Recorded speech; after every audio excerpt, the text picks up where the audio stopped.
oui, on fait pas ça. On fait pas ça, on fait demi-tour. Non, on passe pas là-bas.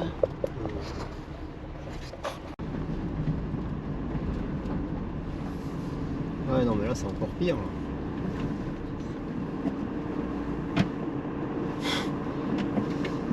Donc là, en fait, on est en Italie, c'est ça?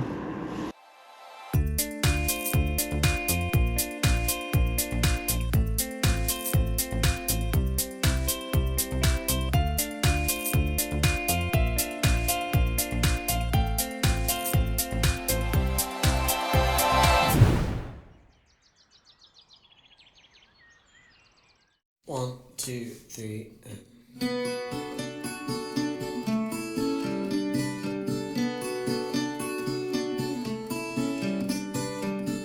Donc aujourd'hui, nous allons parcourir la côte amalfitaine, la célèbre côte amalfitaine, sous un beau soleil. Pour vous donner une idée, là le GPS nous dit que pour faire 28 km, on en a pour 1h05. Donc je pense que ça va tourner.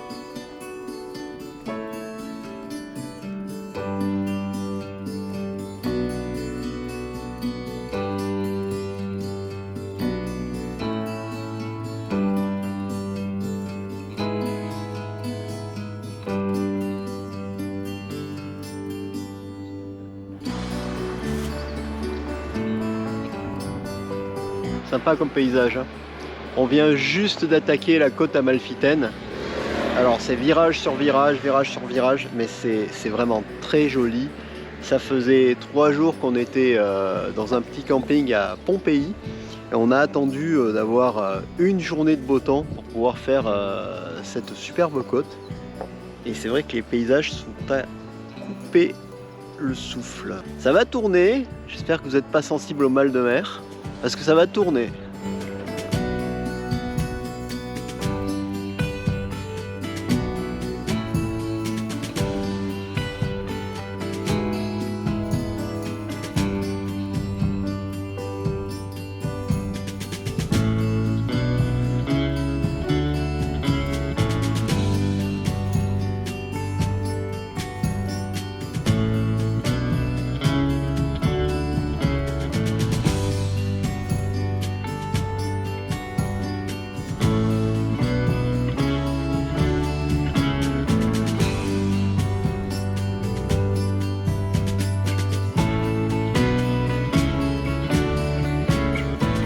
Le truc qui est terrible, c'est qu'on est au mois de décembre. Tu peux te dire, bon, côte amalfitaine, mois de décembre, ça va bien se passer.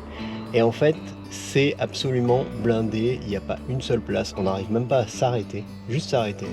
Donc là, je me suis garé sur une entrée de propriété, on vole 3 photos et puis on est obligé de continuer parce qu'on n'arrive même pas à se stationner. Ou alors après, il faut le faire à l'italienne, c'est-à-dire tu te gares sous le panneau interdit de stationner et puis bon, tu verras bien ce qui t'arrive.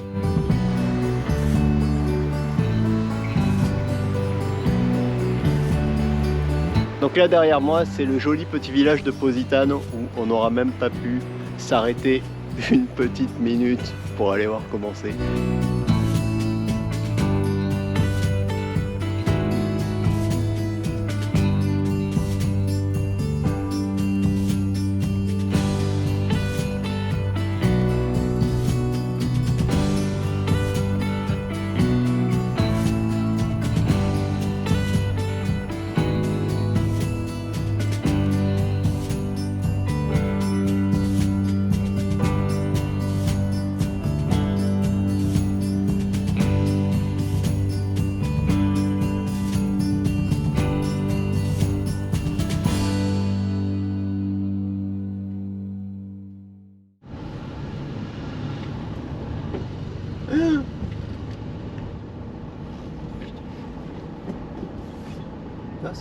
Ouais, tu peux te serrer un peu.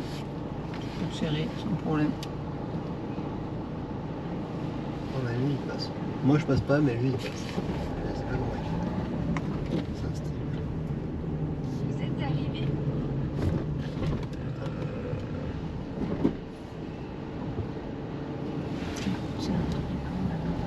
Nous voilà arrivés dans la fameuse ville Amalfi qui donne son nom à la côte évidemment. C'est magnifique et en plus on a réussi à se garer, ce qui n'était pas une mince affaire.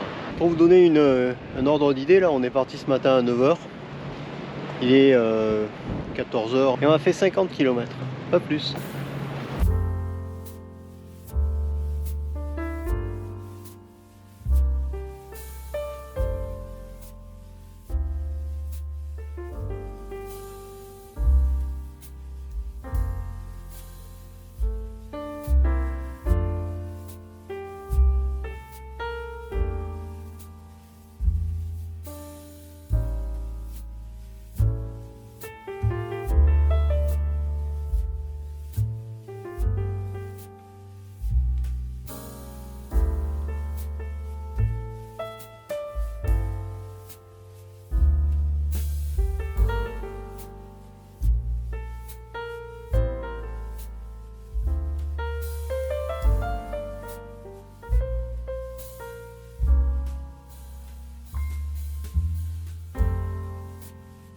Donc là on est parti pour visiter l'église de Saint-André d'Amalfi et on se trouve dans le cloître du Paradis qui a été construit en 1270.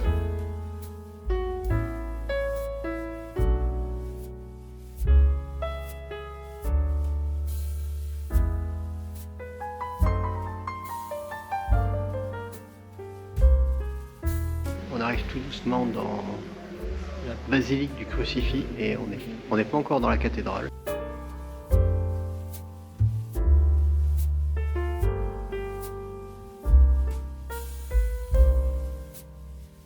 Alors ici dans la chapelle quand même, dans la crypte de la basilique, on conserve une des reliques de l'apôtre de Saint-André. Le cœur est conservé par ici je crois, et un morceau du crâne dans une autre petite chapelle de l'église.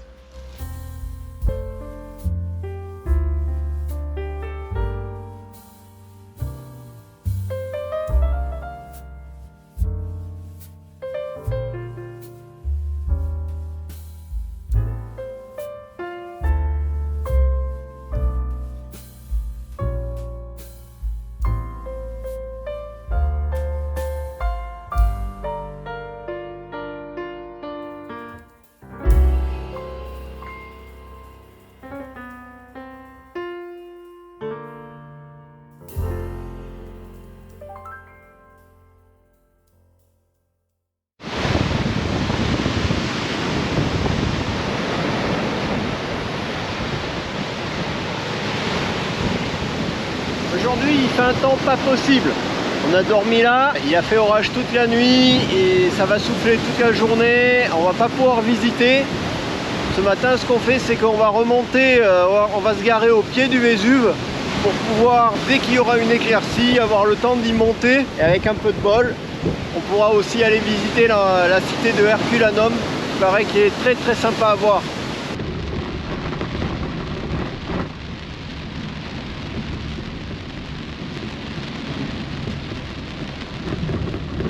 Non, mais on fait pas ça. On fait pas ça, on fait demi-tour. Non, on passe pas là-bas.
Donc là, en fait, on est en Italie, c'est ça?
on vient d'arriver dans la région de Naples. On a trouvé un petit camping avec une grande porte en fer qui a l'air bien sécurisé quand même.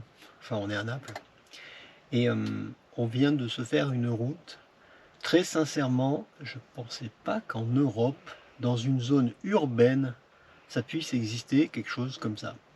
Tu te dis, bon, tu vas faire du 4x4, tu es dans les montagnes, le chemin est défoncé, je comprends.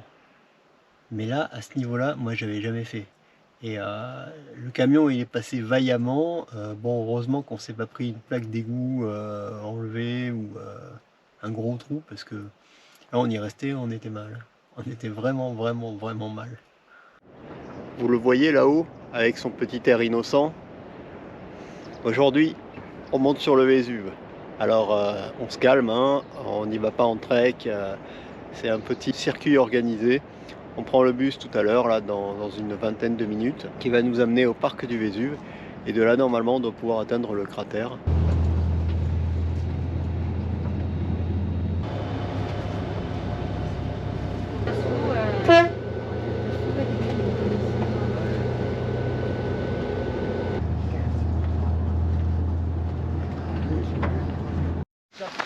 Donc le bus nous a lâché au maximum de la route où il pouvait aller en fait.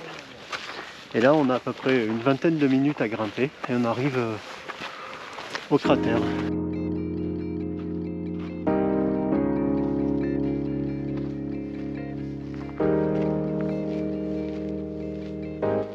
Donc derrière moi là tu peux apercevoir l'ancien bord du cratère qui a explosé en 44 je crois.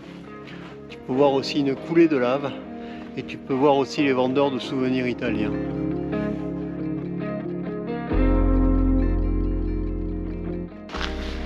Ça va la montée? Ouais, impeccable. C'est facile. Enfin, le terrain est bien. Alors la visite du Vésuve, ça fait une semaine qu'on la repousse parce qu'il faisait un temps abominable. Et une des premières fois on avait repoussé parce qu'il y avait de la neige en haut. Il en reste un petit peu, alors c'est pas énorme, hein, mais on l'avait pas repoussé pour rien.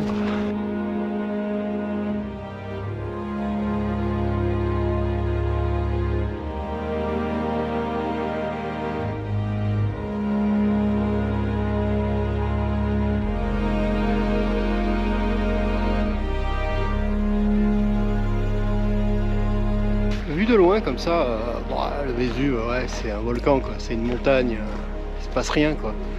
Et puis quand tu t'approches du cratère, là, tu vois que ça fume d'un peu partout. Tu te dis qu'en fait, ouais, la lave elle doit pas être bien loin dessous, ça fume.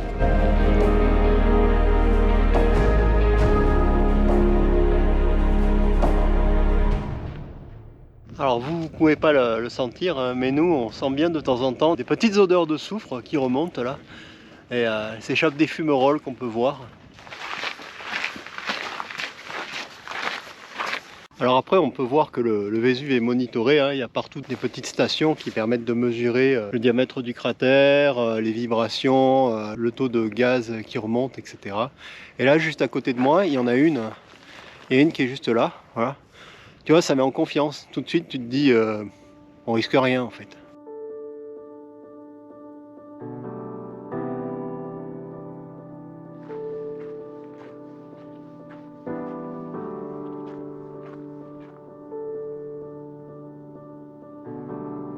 Là, je sais pas si on peut voir vraiment où on est, mais ici, là, le cratère du Vésuve, et là, juste de l'autre côté, le bord du cratère, le versant quoi, de la montagne.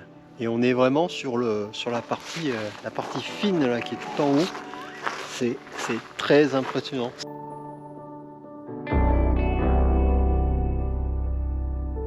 Si vous venez visiter le Vésuve, n'hésitez pas, si vous pouvez, à choisir un jour où la vue est dégagée parce que c'est vraiment magnifique.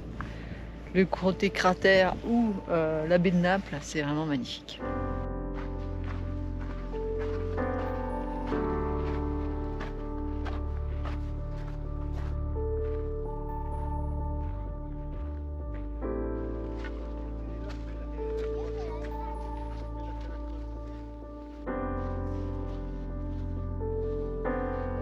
C'est un des volcans les plus dangereux du monde parce qu'il est de nature explosive et ça en plus il est vraiment en bordure de Naples, en bordure de la baie de Naples, donc je n'ose pas imaginer ce qui va se passer quand ça va trembler ici.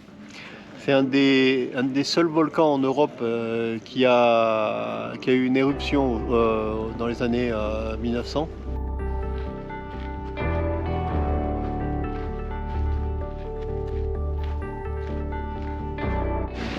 Et là maintenant, il y a de plus en plus de touristes qui arrivent, donc nous, qu'est-ce qu'on fait? On s'en va.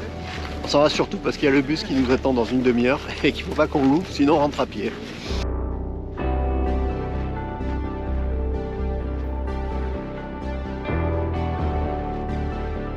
Alors, 2-3 astuces si vous venez visiter le Vésuve. Il faut savoir que pour l'instant, en temps de Covid, on ne peut pas acheter de billets directement en haut. Donc il faut que vous les preniez sur internet, donc ne montez pas si vous n'avez pas de billets. Ensuite, si vous montez avec votre voiture, il y a un parking totalement indépendant du site du Vésuve qui est géré par une mairie. Et donc pareil, il faut prendre son billet, il faut réserver sur internet et vous avez 4 heures pour faire la visite. C'est deux choses séparées qu'il faut arriver à coordonner. Sinon, vous pouvez toujours prendre des petits bus qui vous amènent, qui vous laissent 2 heures en haut pour le temps de visiter le Vésuve.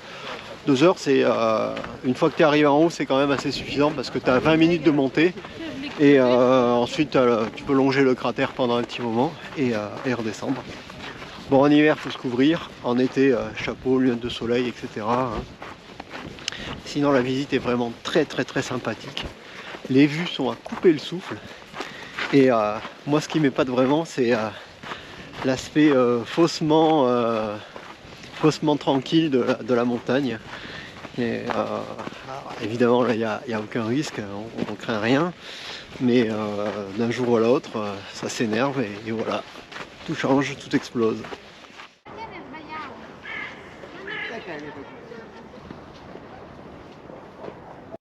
On se trouve ici à Herculanum, juste derrière nous, une dizaine, quinzaine de kilomètres, même pas, à vol d'oiseau, se trouve le Vésuve. Tout ce qui se trouve dans les maisons, bois, livres, etc. ont été beaucoup mieux conservés que ce qu'on peut trouver sur le site de Pompéi.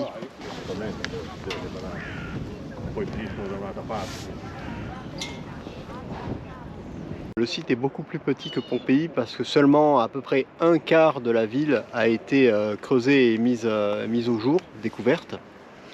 Le reste, ça sera plus difficile parce que la ville d'Herculanum a déjà recouvert une grande partie du site. Et donc, il y a beaucoup de choses qui ne seront jamais creusées. Alors là, ce qu'on voit en dessous, là, c'était des anciens hangars à bateaux où on a retrouvé beaucoup de gens qui étaient là-dedans. On a retrouvé 300 personnes. Et là, on peut voir les ossements. Je ne sais pas si on les verra un peu plus bas, on les verra mieux. Mais on peut déjà les voir d'ici. On est en train de descendre les couches historiques.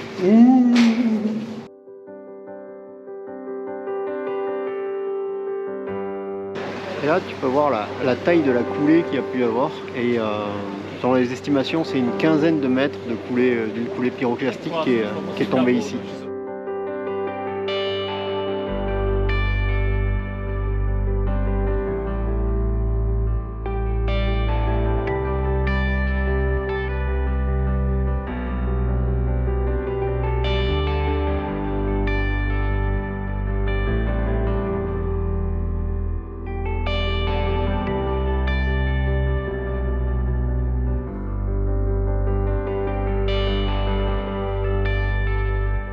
Le truc qui est fou, c'est que les mosaïques sur lesquelles on marche sont vraiment de l'origine.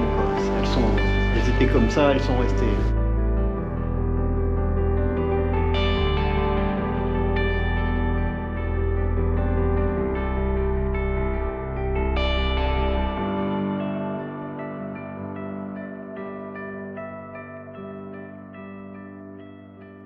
Et on retrouve les thermopoliums qu'on avait trouvés déjà à Pompéi.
Donc pour conclure sur la visite de Pompéi et de Herculanum, s'il y a bien un truc qu'il faut retenir, c'est que quand tu achètes une maison, bah, tu l'achètes pas au pied d'un volcan.